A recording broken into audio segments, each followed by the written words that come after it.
Hello everyone, my name is Bhagyashree and today we are going to write our second basic program. अब देखो जब भी हम लोग कोई प्रोग्राम करते हैं तो हम दो टाइप से प्रोग्राम कर सकते हैं, ठीक है।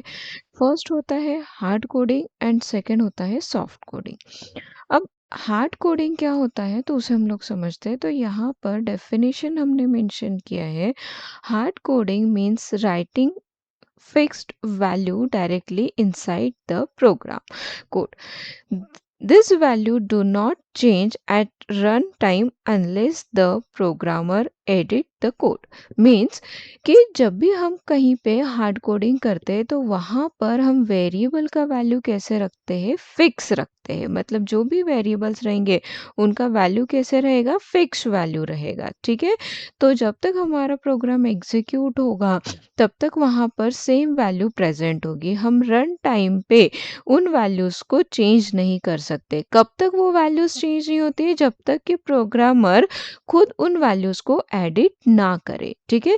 तब तक वो सेम वैल्यूज़ उस प्रोग्राम में प्रेजेंट होती है और जब भी हम प्रोग्राम को रन करेंगे तो हमें उन्हीं वैल्यूज़ के अकॉर्डिंग रिजल्ट मिलेगा, ठीक है। मतलब उन वैल्यूज़ को हम रन टाइम पे चेंज नहीं कर पाएंगे, ठीक है। सेकेंड होता है सॉफ्ट कोडिंग। अब सॉफ्ट कोडिंग क्या होता है तो soft coding means taking value from the user और external source at run time instead of fixing them in the code. मतलब इस केस में हम लोग क्या करते हैं, वेरिएबल का जो वैल्यू होता है उसे फिक्स नहीं करते हैं, ठीक है। जो वैल्यूज होती है वो कैसी होती है, वेरिएबल, यानी कि रन टाइम पे यूजर क्या करता है, वैल्यूज एंटर करता है। मतलब जब हम प्रोग्राम को रन करेंगे तो रन टाइम पे हम क्या करेंगे, यूजर से वैल्यूज एक्सेप्ट करेंगे और वैल्यूज एक्सेप्ट करने के बाद जो वैल्यूज यूजर एंटर करेगा उन वैल्यूज के अकॉर्डिंग डेटा कैलकुलेट करेंगे और कैलकुलेट करके रिजल्ट यूजर को शो करेंगे। तो हार्ड कोडिंग में वैल्यूज फिक्स्ड होती है। मतलब हम लोग प्रोग्राम को रन करने के पहले ही वैल्यूज फिक्स कर देते हैं कि हमें जो प्रोग्राम है ये किन वैल्यूज के लिए रन करना है, वो वैल्यूज फिक्स हो जाती है। बट सॉफ्ट कोडिंग में ऐसा नहीं होता है। सॉफ्ट कोडिंग में रन टाइम पे हम यूजर से वैल्यूज लेते हैं, जो भी वैल्यू यूजर एंटर करेगा उन वैल्यूज के अकॉर्डिंग हम कैलकुलेशन करते हैं। तो अब यहाँ पर आज जो हम एग्जांपल देखने वाले हैं वो किसका देखने वाले हैं, हार्ड कोडिंग का एग्जांपल हम लोग यहाँ पर देखने वाले हैं, ठीक है। अब यहाँ पर हम स्टार्ट करते हैं हमारा प्रोग्राम। अब हमने लास्ट सेशन में देखा था कि जब भी हम हमारा प्रोग्राम स्टार्ट करते हैं तो फर्स्ट लाइन हम मेंशन करते हैं hash include stdio dot h, ठीक है। ये हमने यहाँ पर हेडर फाइल इंक्लूड किया है। अब हेडर फाइल इंक्लूड करने के बाद हम नेक्स्ट लाइन मेंशन करते हैं मेन फंक्शन, ठीक है। तो मेन फंक्शन हमें हर एक प्रोग्राम में मेंशन करना मैंडेटरी होता है। क्यों, क्योंकि एग्जीक्यूशन जो प्रोसेस स्टार्ट होता है तो एग्जीक्यूशन प्रोसेस हमेशा मेन फंक्शन से ही स्टार्ट होता है, ठीक है। अब हमें दो नंबर का एडिशन करना है, ठीक है। तो सबसे पहला टास्क क्या है कि हमारे पास में दो वैल्यूज होनी चाहिए, ठीक है। अब दो वैल्यूज अगर हमें स्टोर करनी है तो उसके लिए फर्स्ट हमारे पास होना चाहिए मेमोरी। क्योंकि जब हमारे पास मेमोरी होगी तभी हम इसमें डेटा स्टोर कर पाएंगे और डेटा स्टोर करने के बाद उसमें जो डेटा प्रेजेंट है उस डेटा का हम एडिशन कर सकते हैं। तो सबसे पहला टास्क हमारा क्या है, ये मेमोरीज क्रिएट करना, यानी कि वेरिएबल्स बनाना। अब प्रीवियस सेशन में हमने सीखा है कि वेरिएबल्स कैसे बनाते हैं, ठीक है। तो अब देखो यहाँ पर हम फर्स्ट बनाएंगे वेरिएबल। अब वेरिएबल कौन सा बनाना है, तो हमें जिन भी वैल्यूज का एडिशन करना है, जैसे अगर हमें नॉन डेसिमल वैल्यूज का एडिशन करना है तो हमें इंटीजर वेरिएबल्स बनाने पड़ेंगे। अगर हम चाहते हैं कि डेसिमल वैल्यूज का एडिशन करें तो उस केस में हमें वेरिएबल्स फ्लोट बनाने पड़ेंगे। तो किस केस में कौन सा डेटा टाइप हमें यूज करना पड़ता है, ये सारे पॉइंट्स हम डेटा टाइप वाले सेशन में डिस्कस कर चुके हैं, ठीक है। तो अब सपोज हमने डिसाइड किया कि हमें दो नॉन डेसिमल वैल्यूज का एडिशन करना है, तो उसके लिए हम क्या करेंगे, इंटीजर टाइप के वेरिएबल्स यहाँ पर क्रिएट करेंगे। तो फर्स्ट वेरिएबल हम क्रिएट कर देते हैं इंटीजर ए, ठीक है? तो यहाँ पर ये लाइन जैसे ही एग्ज़ीक्यूट होगी तो कंपाइलर हमें ये ए नाम का फर्स्ट वेरिएबल क्रिएट करके देगा। देन एक और वैल्यू हमें चाहिए क्योंकि एडिशन अगर हमें करना है तो हमें 2 वैल्यूज़ रिक्वायर्ड है, तो फर्स्ट वेरिएबल हमने कौन-सा बना दिया ए। अब एक और मेमोरी हमें बनानी पड़ेगी सेकंड वेरिएबल के लिए, तो सेकंड मेमोरी हमने क्रिएट कर दी बी। तो यहाँ पर ये सेकंड वेरिएबल क्रिएट हो जाएगा जिसको नेम हमने क्या एलोकेट किया है बी। तो अभी हमारा फर्स्ट टास्क कंप्लीट हो गया, हमने 2 वेरिएबल्स क्रिएट कर दिए। अब हमें क्या करना है, इन्हें वैल्यू असाइन करना है। तो यहाँ पर हम लोग हार्ड कोड वैल्यूज़ असाइन कर रहे हैं, तो यहाँ पर हम जहाँ वेरिएबल क्रिएट किया है वहीं पे हम लोग क्या करेंगे, इसको वैल्यू असाइन कर देंगे। तो हम चाहे तो इसी लाइन पे भी इसे वैल्यू असाइन कर सकते हैं या तो फिर नेक्स्ट लाइन पे भी कर सकते हैं। तो ए को मैंने 10 वैल्यू असाइन कर दिया, तो ए वेरिएबल में आ गया 10 वैल्यू। सेकंड हमने दे दिया बी वेरिएबल को 20 वैल्यू, तो बी वेरिएबल में कितना वैल्यू स्टोर हो जाएगा, 20 स्टोर हो जाएगा। ठीक है?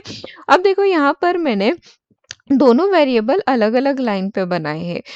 अब यहाँ पर ये दोनों जो वेरिएबल है इनका डेटा टाइप सेम है, तो मैं इन दोनों को एक लाइन पे भी बना सकती हूँ। बस मुझे इसे कॉमा सेपरेटेड मेंशन करना होगा, ठीक है?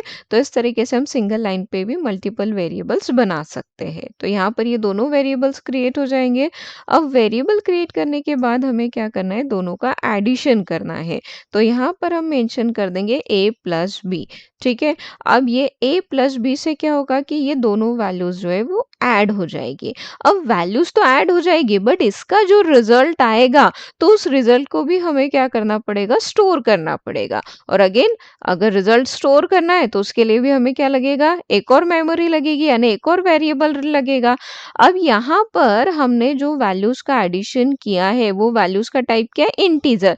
तो दो इंटीजर वैल्यूज का अगर हम एडिशन करेंगे तो रिजल्ट भी हमें क्या मिलेगा, इंटीजर मिलेगा। तो इसके लिए रिजल्ट स्टोर करने के लिए जो वेरिएबल हम बनाएंगे उस वेरिएबल का टाइप भी क्या रहेगा, इंटीजर। तो इंटीजर टाइप का हमने एक सम वेरिएबल यहाँ पर क्रिएट कर दिया। तो यहाँ पर हमारे पास एक और मेमोरी हमें मिल गई सम नाम से, ठीक है? बट इसे हमने यहाँ पर कोई भी वैल्यू असाइन नहीं किया है, तो ये मेमोरी में अभी फिलहाल कोई वैल्यू प्रेजेंट नहीं है, ठीक है? अब हमें क्या करना है, ये जो रिजल्ट है यानी a प्लस बी का जो एडिशन का रिजल्ट है वो रिजल्ट कहाँ स्टोर करना है, सम में। तो ये जो रिजल्ट है इसका जो एडिशन का रिजल्ट आएगा वो हमें सम को असाइन करना पड़ेगा। तो कैसे असाइन करेंगे, तो हम यहाँ पर लिखेंगे सम इक्वल्स टू। अब यहाँ पर ये जो सिंगल इक्वल्स टू है ये सिंगल इक्वल्स टू कहलाता है असाइनमेंट ऑपरेटर, ठीक है? तो ये असाइनमेंट ऑपरेटर क्या काम करता है, तो ये असाइनमेंट ऑपरेटर वेरिएबल में वैल्यू स्टोर करने का काम करता है। मतलब यहाँ पर ये जो एडिशन का रिजल्ट आएगा ये रिजल्ट ये रिजल्ट सम वेरिएबल में असाइन करने का काम कौन करेगा, ये सिंगल इक्वल्स टू यानी असाइनमेंट ऑपरेटर करेगा। तो ये जो दोनों वेरिएबल्स का एडिशन है इसका रिजल्ट कहाँ असाइन होगा, सम में। मतलब सम में कितना स्टोर हो जाएगा, 30 स्टोर हो जाएगा। अब एक चीज का हमें ध्यान रखना है कि ये जो असाइनमेंट ऑपरेटर है, असाइनमेंट ऑपरेटर का जो प्रायोरिटी होता है वो अर्थमेटिक ऑपरेटर्स के कंपेयर में लो होता है। इसके लिए हमेशा असाइनमेंट ऑपरेटर के राइट साइड में जो भी स्टेटमेंट हमने लिखा है या जो भी इक्वेशन हमने लिखी है पहले वो इक्वेशन सॉल्व होगी, वो स्टेटमेंट सॉल्व होगा, देन उसके बाद उसका जो भी रिजल्ट आएगा वो रिजल्ट अपोजिट साइड के वेरिएबल को असाइन होगा। तो यहाँ पर पहले a प्लस बी का एडिशन होगा, देन एडिशन होने के बाद जो रिजल्ट आएगा इट मीन्स 30, तो 30 सम को असाइन होगा, ठीक है? तो जब भी हम कोई अर्थमेटिक कैलकुलेशन करेंगे तो वो असाइनमेंट ऑपरेटर के राइट साइड में होना चाहिए, ठीक है? देन जो भी इक्वेशन का रिजल्ट होगा वो अपोजिट साइड पे क्या होगा, असाइन होगा। तो अब हमारे पास में इन दोनों नंबर्स का एडिशन हमें मिल गया है, 30 सम में स्टोर हो गया है। बट अभी हमें ये रिजल्ट क्या करना है, कंसोल पे प्रिंट करना है, क्योंकि अभी सिर्फ रिजल्ट कैलकुलेट हुआ है, कंसोल पे प्रिंट नहीं हुआ है। तो रिजल्ट को कंसोल पे प्रिंट करने के लिए हम यूज़ करेंगे प्रिंटफ फंक्शन, ठीक है? तो प्रिंटफ फंक्शन की हेल्प से हम लोग क्या करते हैं, रिजल्ट को कंसोल पे प्रिंट करते। अब सपोज मैंने डिसाइड किया कि मुझे रिजल्ट को इस तरीके से शो करना है, सम इक्वल्स टू 30, ठीक है? तो अब ये कैसे हम लोग करेंगे? तो हमने लास्ट सेशन में पढ़ा था कि डबल कोड में हम लोग जो भी लिखते हैं वो एज इट इज कंसोल पे प्रिंट होता है, स्पेसिफायर और स्लैश एन को छोड़ के, ठीक है? तो यहाँ पर देखो, ये सम इक्वल्स टू हमें प्रिंट करना है, तो हम यहाँ लिख देंगे सम इक्वल्स टू, यहाँ पर हम मेंशन कर देंगे सम इक्वल्स टू, ठीक है? तो ये देखो, यहाँ जो हमने लिखा है ये एज इट इज इतना कंसोल पे प्रिंट हो जाएगा, ठीक है? अब हमें आगे क्या प्रिंट करना है, 30। तो 30 क्या है, तो 30 एक वेरिएबल का वैल्यू है, सम वेरिएबल का वैल्यू है। तो जब भी हमें वेरिएबल का वैल्यू प्रिंट करना होता है तो वहां पर हम मेंशन करते हैं स्पेसिफायर। जैसे कि अभी यहाँ पर मुझे क्या करना है, सम वेरिएबल का वैल्यू प्रिंट करना है, तो सम वेरिएबल का स्पेसिफायर हमें यहाँ पर मेंशन करना होगा। तो सम का टाइप क्या है, इंटीजर। तो इंटीजर के लिए स्पेसिफायर हम कौन सा यूज करते हैं, परसेंटेज डी। तो परसेंट डी स्पेसिफायर हम यहाँ पर मेंशन करेंगे।